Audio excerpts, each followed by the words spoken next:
Hello, hello, hello. You are live once again on a hot Tuesday in Buckeye, Arizona with Dave Jose.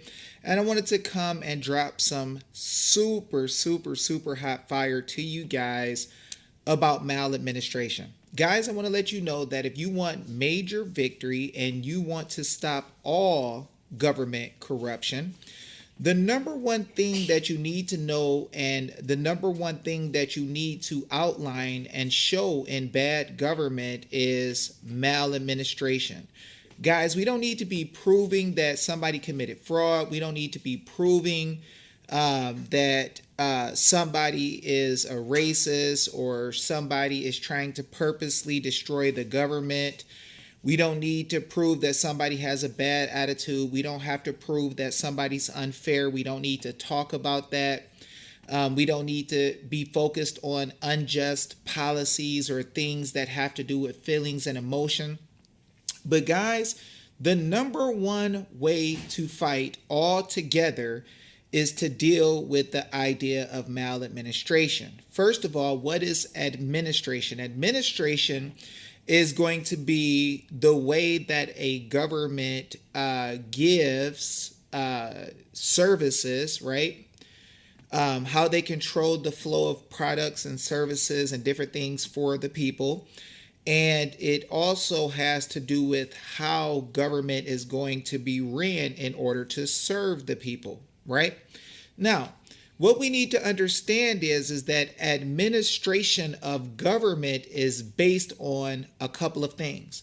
First of all, it is based on the fundamental principles of law, starting with the bills and declarations of rights in every state. So when you have a bill of declaration or declaration of rights, it is the people telling what rights are reserved to them that the government has no power over.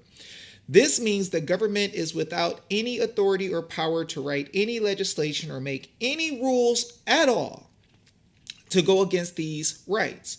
Now, what we got to understand is every single government worker who came into office has already sworn when they take the position that they will never go against these fundamental rights or these common law rights or these common rights that come from the common law, or these constitutional rights, which are common rights, which are common law rights, because it came from the common law based on the Bible.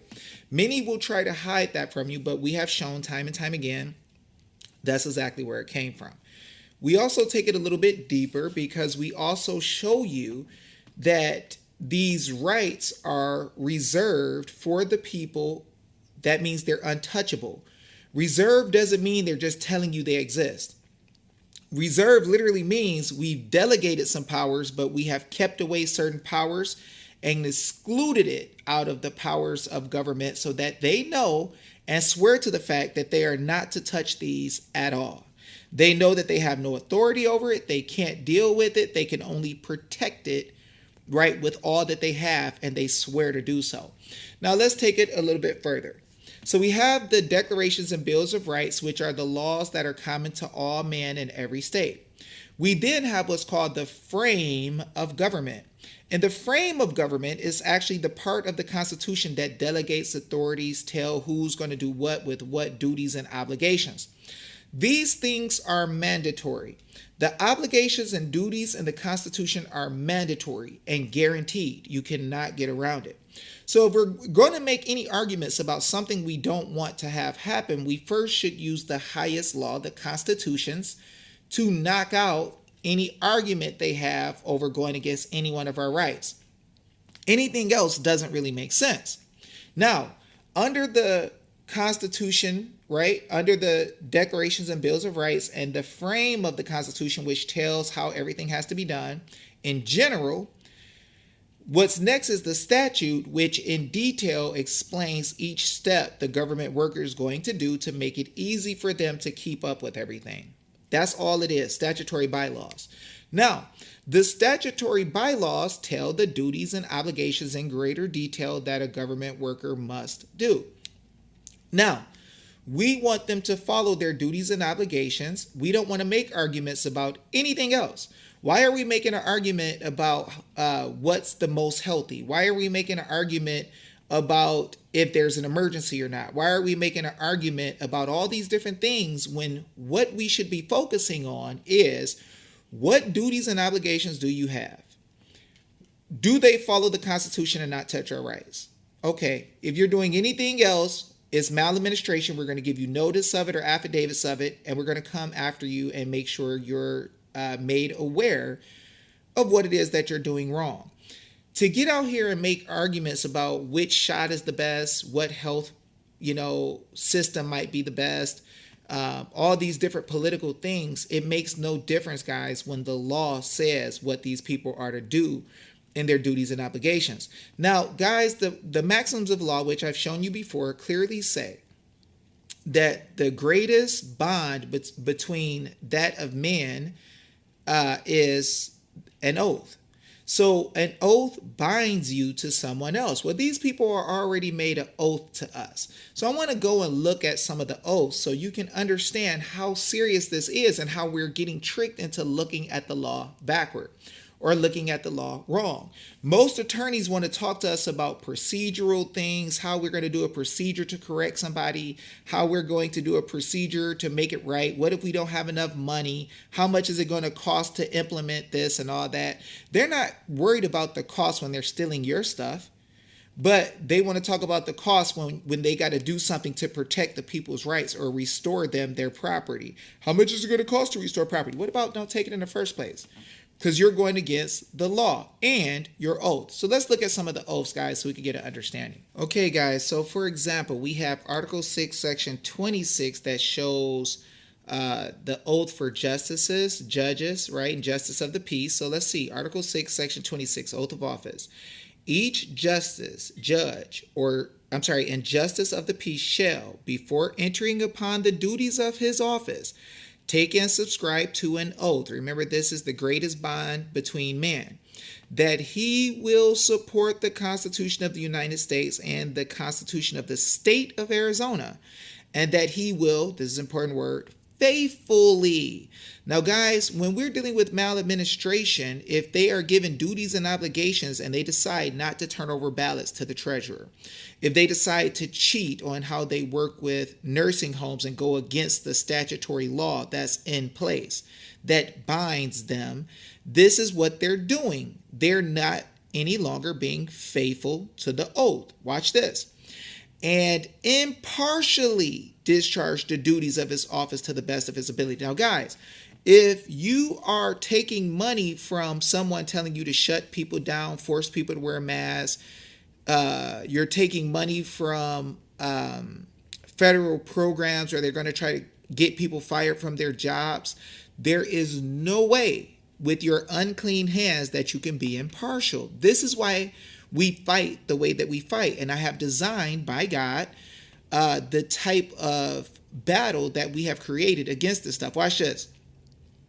So, and that he will faithfully and impartially discharge the duties of his office to the best of his ability. The problem we have is most people who are fighting these bad things have not looked at the duties and obligations these people have promised to faithfully, faithful to the people, faithfully and impartially discharge. This is our problem. They swore to it. Why not let's deal with that? Why can't we just deal with those issues? The oath of all judges of courts inferior to the superior court and the oath of justices of the peace shall be filed in the offices of the county recorder. And the oath of all other justices and judges shall be filed in the office of the Secretary of State. So guys, notice that most people do not hit this issue. They'll say they're going against their oath, but won't look at the fact that they are to faithfully and impartially discharge the duties we give them. They are obligated to it. It is guaranteed and a must. Okay, guys, and this is from azledge.gov, is statute 28-231. Officers and employees required to take loyalty oath, form, classification, definition, A. In order to ensure the statewide application of this section on a uniform basis, each board, commission, agency, an independent office of this state and of any of its political subdivisions and of any county, city, town, municipal corporation, school district, and public educational institution, this is those people in those school boards, guys, shall completely reproduce this section so that the form of written oath or affirmation required in this section contains all of the provisions of this section for use by all officers and employees of all boards, commissions, agencies, and independent officers. Any officer or employee who fails to take and subscribe to the oath or affirmation provided by this section within the time limits prescribed by this section is not entitled to any compensation until the officer or employee does so take and subscribe to the form of oath or affirmation prescribed by this section. So guys, understand, they're taking a loyalty oath to the people. Now, we see on November 3rd that these people changed the way that government would work, created new law. They pretty much overthrew the form of government that we have by changing law without the permission of the people, right? Without the legislature. And then what they did is they told people pretty much, shut up, you're Nazis if you talk bad about what we do. And they're just pretty much forcing their power on the people that they don't have. Watch letter C.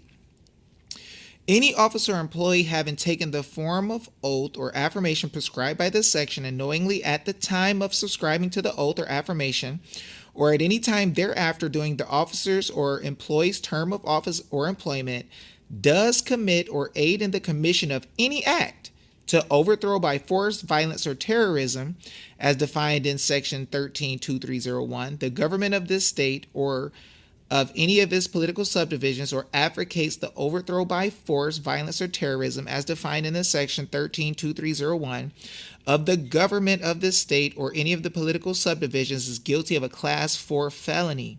And on conviction under this section, the officer or employee is deemed discharged from the office or employment and is not entitled to any additional compensation or any other emoluments or benefits which have been incident or appurtenant to the office or employment. Now, guys, what we got to understand is what's happening is these people, let's say the school boards are getting mad and saying, we're going to call the FBI to go against parents who protest.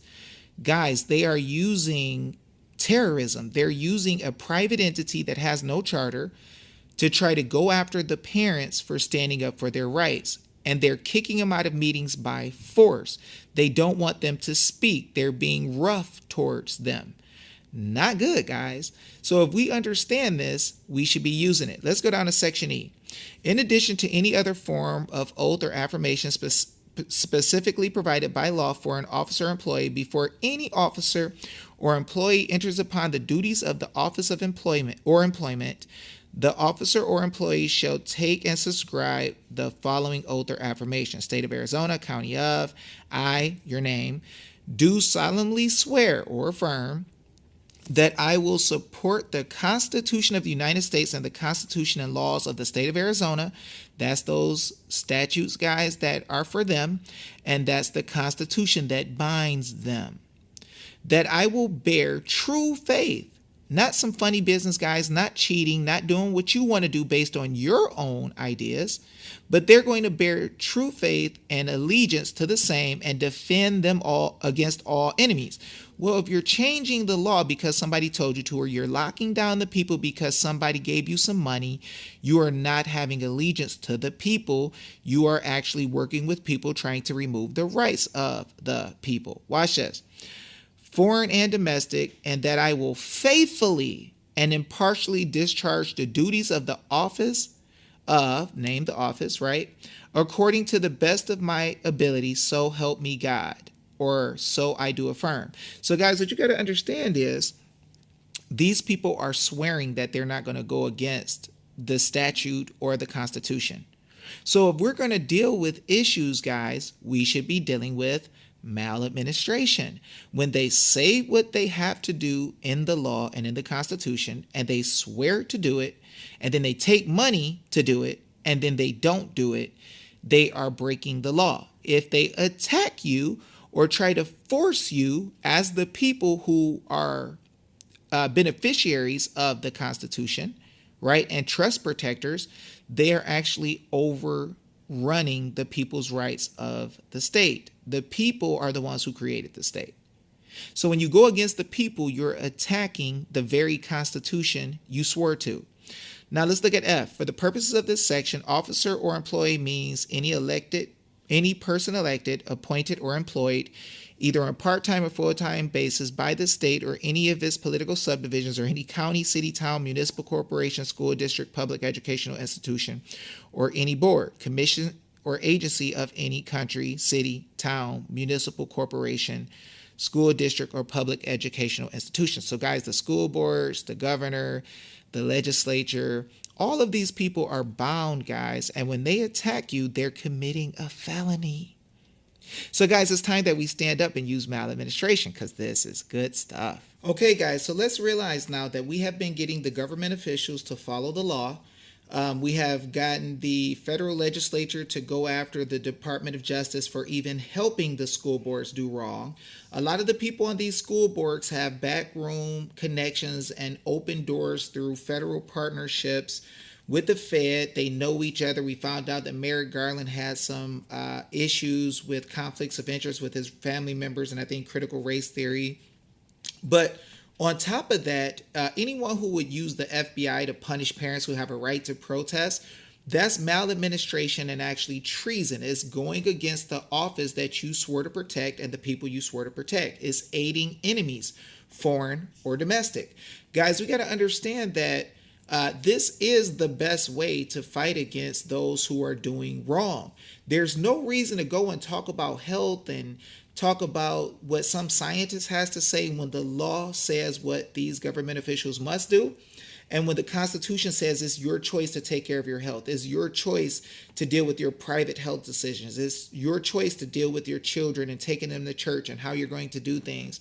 These people for too long have been slick. But we see like a good sheriff in Wisconsin standing up and fighting against people who broke statute. Why? Because they have an oath that they swore to, that they bound themselves. You want to talk about sovereign citizen, the greatest sovereign citizen in the world is the one who swore to follow a statute and won't do it. Guys, they'll say, oh, well, when people in the world say, well, that statute doesn't apply to me, they want to act like it applies to everybody. But when they swear to something, they're going to just dismiss their duty to faithfully carry those duties out. Guys, giving the ballots to the treasurer in Arizona, which the board of supervisors were supposed to do, when they did not do it, it was maladministration. When they changed election law without the legislature, maladministration. When they decide to use the school boards to make up policies and ideas and do things with your children that the people don't agree to, maladministration. When they want to act like the Constitution doesn't count and actually says that to you, it is treason. They are going directly against the oath that they made in the Constitution. Guys, we should be challenging everybody on this. This is the way to take things to the next level. You see, it's been working all over the country. We've been bringing a lot of smoke and a lot of fire, and nobody has been able to stop us. So join in, step up. This video is yours. Maladministration is the way. I have proven it to you and shown it to you in the law. You can find these things in every single state, and they ain't getting away. Bring them PCAPs. Bring that smoke. The people got it. And with God, we ain't no joke. Let's go, baby. Let's go. This video is yours.